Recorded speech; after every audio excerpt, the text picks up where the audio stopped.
नमस्कार दोस्तों, मैं हूं दीपक उपाध्याय और आप देख रहे हैं अपना मन पसंदीदा चैनल इंडिया बोलेगा। उत्तर प्रदेश के मंत्री अनिल राजभर रविवार को जौनपुर पहुंचे। इस दौरान उन्होंने पत्रकारों से डाक बंगले पर बातचीत की।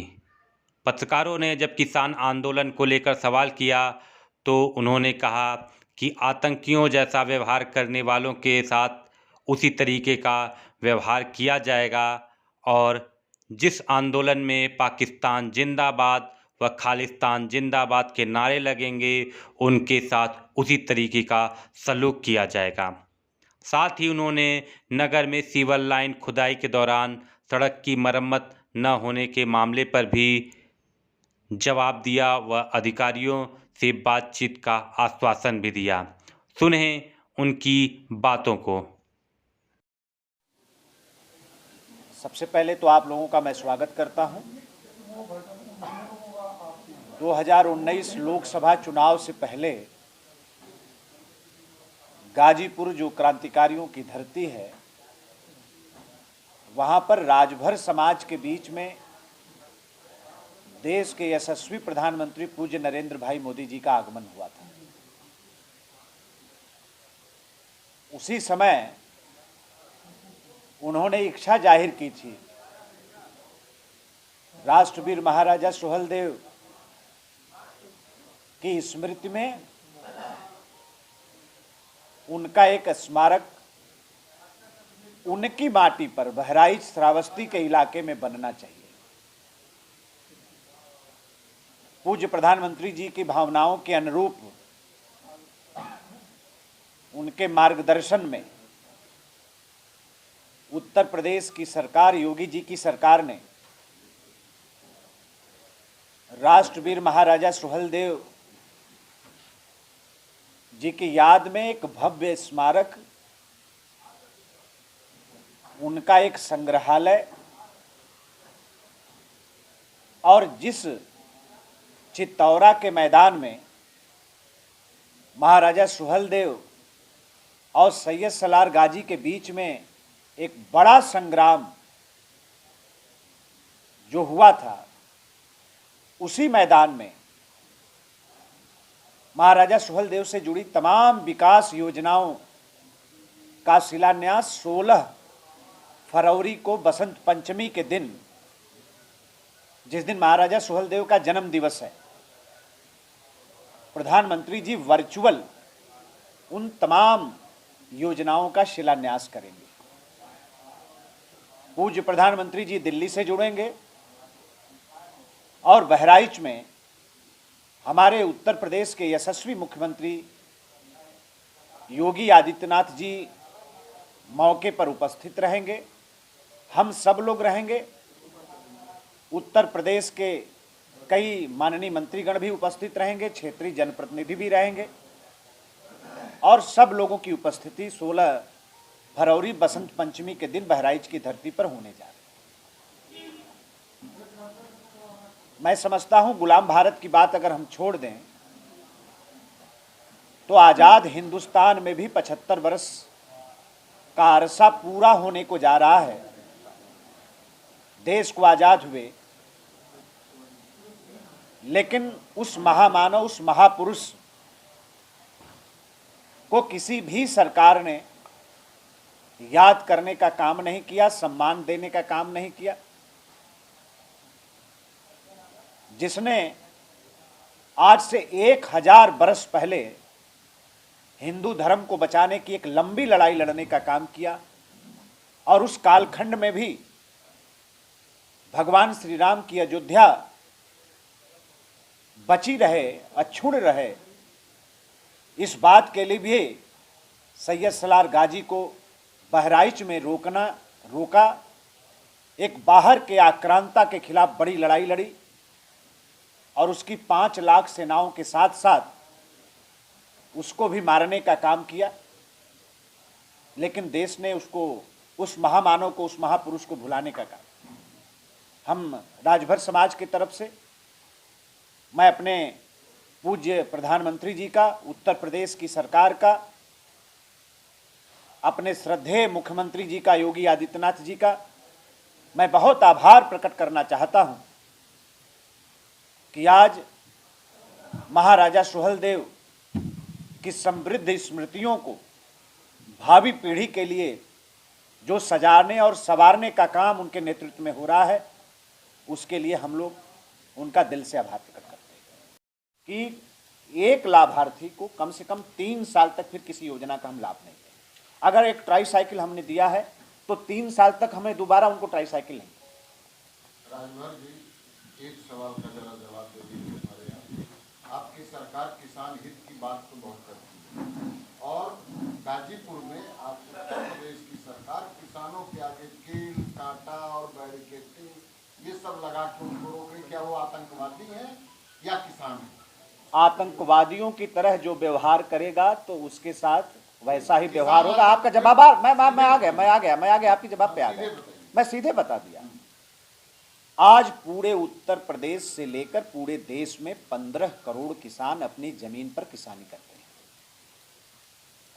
और जिन किसानों का नाम लेकर, जिन किसानों के बहाने, पंजाब के किसानों के बहाने, पंजाब में उत्तर प्रदेश के किसान, पंजाब के किसानों के बहाने, पूरा जवाब आने दीजिए। आप सम्मानित तरीके से प्रश्न करिए, मैं सम्मानित तरीके से जवाब एक जवाब देंगे। एक जवाब आपके मन में जो बात हमें बताने दीजिए ना। ये बात हम ये बात सिर्फ एक सम्मानित पत्रकार तक नहीं रहनी है, ये बात सम्मानित जनता तक भी जानी है। ठीक है, जो तिरंगा का अपमान करेगा, जो तिरंगा का अपमान करेगा, जिस आंदोलन की भीड़ से पाकिस्तान जिंदाबाद का नारा लगेगा, जिस आंदोलन की भीड़ से खालिस्तान जिंदाबाद का नारा लगेगा, उसके साथ कैसा व्यवहार होना चाहिए? पाकिस्तान जिंदाबाद कौन करा रहा है? पाकिस्तान खालिस्तान कौन कर रहा है? अब ये कराने वाले जाने। अभी तो इंटरनेशनल स्तर पर ग्रुप बन गया। भारत को कैसे साजिश कर बदनाम किया जाए, मोदी जी की छवि कैसे खराब किया जाए। ये रेहाना की एंट्री कहां से हो गई? ये रेहाना की एंट्री किसने करा दिया? कौन कह रहा है? आप क्यों जबरी दे रहे हैं? पूरे किसान तो नहीं, कहा नहीं, उनका मन है, सत्याग्रह उनका अधिकार है, वो करें, हम काहे मना करें? प्रतिकार करना उनका अधिकार है, संविधान ने उनको अधिकार दिया है, वो प्रतिकार करें। हम तो इतना ही कहते हैं, सिर्फ हम लोग तो इतना ही कहते हैं कि तिरंगे का अपमान नहीं होना चाहिए। और किसी के पास जो हुआ तांडव पूरे देश ने देखा। और आज देश के अंदर भी कमी कहां है कि विपक्ष मोदी जी के विरोध में इतना आपा खो दिया है कि मोदी जी का विरोध करते करते कब वो देश का विरोध करने लग रहा है, यही उसको नहीं समझ में आ रहा। विरोध नहीं होना चाहिए क्या? बिल्कुल होना चाहिए। तिरंगे पर चढ़ के, लाल किले पर चढ़ के तिरंगा उतार कर फेंक देंगे क्या? नहीं, तिरंगा को उतार कर फेंक देंगे लाल किला से, लाल किला से तिरंगा उतार कर फेंक देंगे। मेरा मेरा मेरा नहीं बैरिकेडिंग नहीं लगाई गई, न सड़कों को कंप्लीट करके दे रही है कार्यदायी संस्था, कार्यदायी कुछ सफेद नेता भी है। नहीं, आज हम लोग आए हैं। अगर कोई विषय ऐसा है तो जिलाधिकारी महोदय का हमने बुलाया है, उनसे हम चर्चा करेंगे। और हमारे जो स्थानीय हमारा संगठन है, जिला हमारे यहाँ के जो स्थानीय जनप्रतिनिधि हैं, हम लोग उससे भी चर्चा करेंगे। अगर कोई कमी रहेगी तो उसको हम लोग दूर करने का प्रयास करेंगे। ये काम पहले क्यों नहीं किया था? जब हम लोग कहते तब समीक्षा की जाती है, उसके पहले आपके जो नहीं, ऐसा आपको लगता है, ऐसा नहीं है। संगठन पूरी तरीके से शासन से जुड़ा हुआ है। हमारे जनप्रतिनिधि रोज चिंता करते हैं। यहाँ से लखनऊ तक हमारे जनप्रतिनिधि जो स्थानीय हैं वो प्रयास भी करते हैं। अगर किसी बिंदु की तरफ हमारी सम्मानित मीडिया अगर हमें इशारा कर रही है तो उसको भी देखने में कोई हर्ज नहीं है, उसको भी दिखवाएंगे। भूमाफियाओं के खिलाफ क्या कार्रवाई करेगी सरकार? विभाग मेरा बहुत अच्छा चल रहा है। आप सबको बधाई देना चाहते हैं कि कोरोना काल में भी हमारे मुख्यमंत्री जी ने पिछड़ा वर्ग विभाग पर भी, दिव्यांग जनों पर भी कहीं किसी प्रकार का हमारे विभाग के किसी भी बजट की कटौती उन्होंने नहीं की, जिसके परिणाम स्वरूप जो हमारे यहाँ से पेंशन जाती है वो पेंशन भी एक मुश्त आप लोगों ने देखा होगा। मुख्यमंत्री जी ने खुद जारी किया मुख्यालय पर बैठकर। और कॉकलियर इम्प्लांट जो हमारी एक महत्वाकांक्षी योजना है, जिन बच्चों को सुनाई नहीं देता है, एक बच्चों पर 6.5 लाख रुपया खर्चा करके हमारा विभाग कॉकलियर इम्प्लांट कराता है। उस पर भी मुख्यमंत्री जी ने बिना रोक टोक वो कार्यक्रम जारी रहे, ऐसा उनका आदेश मिला। बजट की कमी नहीं रही, वो भी कार्यक्रम हम लोग निरंतर चला रहे हैं। तो कहीं कोई दिक्कत नहीं है। अभी आपने देखा होगा, पहले 300 रुपया दिव्यांगों को पेंशन मिला करती थी, आज के तारीख में उसमें 200 की बढ़ोतरी करते हुए 500 रुपया प्रतिमाह पेंशन दिव्यांगजनों की हम लोगों ने कर दिया है। और आगे हम मोटराइज ट्राईसाइकिल दिव्यांगजनों को देना चाहते हैं। जो 80% से ऊपर दिव्यांग हैं उनको हम मोटराइज ट्राईसाइकिल देने जा रहे हैं। अब वो भी ऐसी मोटराइज ट्राईसाइकिल देने जा रहे हैं जिस पर छोटी सी दुकान भी बनाकर हमारा दिव्यांग भाई अपना रोजगार भी चला सकता है। तो इस तरह की तमाम योजनाओं पर अध्यक्ष जी बैठे हैं, वो जवाब देंगे। एक सवाल और कर लेंगे। प्रदेश में विधायक इतना समय क्यों लगा उनको याद करने में? उत्तर प्रदेश की राजधानी लखनऊ के अंदर पहली बार कल्याण सिंह जी के जमाने में राष्ट्रवीर महाराजा सुहेलदेव की मूर्ति उत्तर प्रदेश की राजधानी लखनऊ के अंदर लगाई गई। गाजीपुर से पिछली कार्यकाल में मोदी जी के रेल विभाग ने महाराजा सुहेलदेव के नाम पर, राष्ट्रवीर महाराजा सुहेलदेव के नाम पर सुपरफास्ट एक्सप्रेस चलाने का काम किया। उसके 6 महीना बाद प्रधानमंत्री जी खुद चलकर आए और गाजीपुर में राजभर समाज की रैली में महाराजा सुहेलदेव के नाम पर डाक टिकट जारी करने का काम किया। और उसी क्रम में अब 16 फरवरी को हम लोग बहराइच की धरती पर महाराजा सुहेलदेव को एक बार फिर श्रद्धांजलि अर्पित करते हैं। नहीं, अगर ये बात है तो हमारे सम्मानित जिलाध्यक्ष जी भी बैठे हैं, और अगर ऐसी कोई बात है तो आज मुख्यमंत्री जी का भी आगमन बनारस में होने जा रहा है। अभी 5 बजे वो बनारस आ जाएंगे और एक समीक्षा बैठक आज वो करेंगे सर्किट हाउस बनारस में। मैं इस विषय को निश्चित तौर पे उनके सामने रखूंगा। और इसी बीच में जो जिले के हमारे प्रभारी मंत्री उपेंद्र तिवारी जी हैं, हम उनसे भी चर्चा करेंगे। अभी जिलाधिकारी महोदय को भी हमने बुलाया है, तो अभी उनसे भी बात करेंगे। जो विषय सामने निकल कर आएगा उसको मुख्यमंत्री जी के सामने रखेंगे। निर्माण एजेंसी बदल दी गई, कई महीने का प्रोसेस होगा, फिर से टेंडर होगा, ये चीजें माननीय मंत्री जी ने अभी मुख्यमंत्री जी के सामने हम इस बात को आज शाम को रखेंगे। आप लोगों की भावनाओं को पहुंचाएंगे, आप लोगों की चिंता को दोनों विषय पर।